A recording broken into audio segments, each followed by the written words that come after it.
수용 대상 토지에 대한 물상대위권의 의의는 저당 목적물의 멸실, 훼손, 공용징수 및 수용으로 인해 저당권 설정자가 받을 보상금 등의 금전의 저당권에 효력이 미치는 것이다.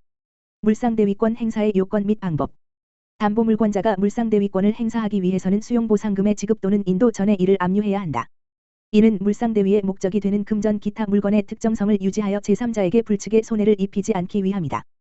행사 방법은 민사집행법 제273조에 따라 담보권의 존재를 증명하는 서류를 집행법원에 제출하여 채권 압류 및 전부명령 또는 추심명령을 신청하거나 민사집행법 제247조 제1항에 따라 배당 요구를 하는 것이다.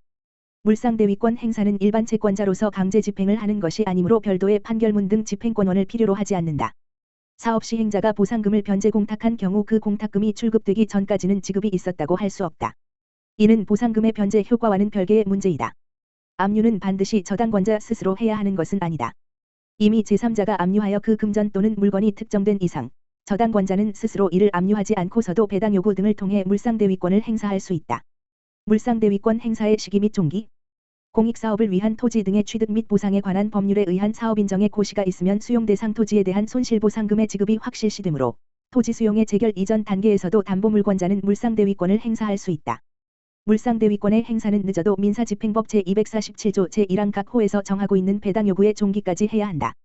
제3채무자인 사업시행자나 공탁관이 민사집행법 제248조 제4항 소정의 공탁사유 신고를 한 이후에는 배당 요구의 종기가 지나게 되므로 그 이후에는 물상대위권자로서 우선 변제권을 행사할 수 없다.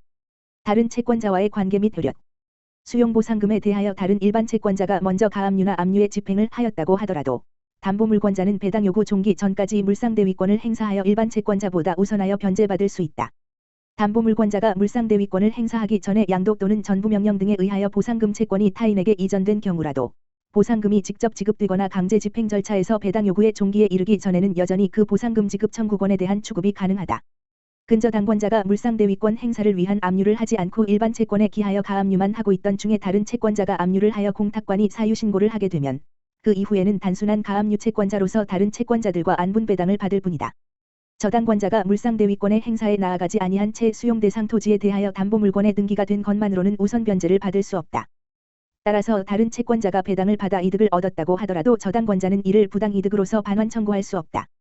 저당권에 기한 물상대위권을 갖는 실체법상의 우선권자라 하더라도 동시에 집행권원을 가지고 있으면서 일반 집행권원에 의한 강제 집행의 방법을 선택하여 채권의 압류 및 전부명령을 얻은 경우 압류가 경합된 상태에서 발부된 전부명령은 무효이다.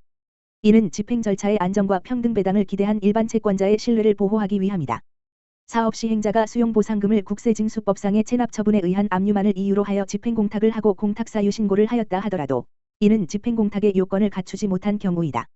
이 사유신고로는 배당 요구 종기가 도래하지 않아 그 후에 배당 요구를 차단하는 효력이 발생할 수 없으므로 담보물권자는 여전히 물상대위권을 행사할 수 있다. 토지에 대한 체납처분 압류의 우선권이 배당 절차에서 당연히 유지되는 것은 아니며 압류선착주의가 적용된다. 수용보상금 공탁 관련 기타 사항. 수용 개시일 이후에 자기 명의로 소유권 이전 등기를 격려한 매수인은 공탁금의 출급 청구를 할 수 없다. 사업시행자가 수용보상금을 공탁하는 경우 어느 경우이든 민법 제489조에 의한 공탁금 회수 청구는 허용되지 않는다. 수용대상 토지에 대한 상속 등기를 대위 신청할 때 소요된 등록세액 및 그 밖의 비용을 공제한 나머지 금액만을 공탁한 경우 이는 유효한 공탁이 될 수 없다.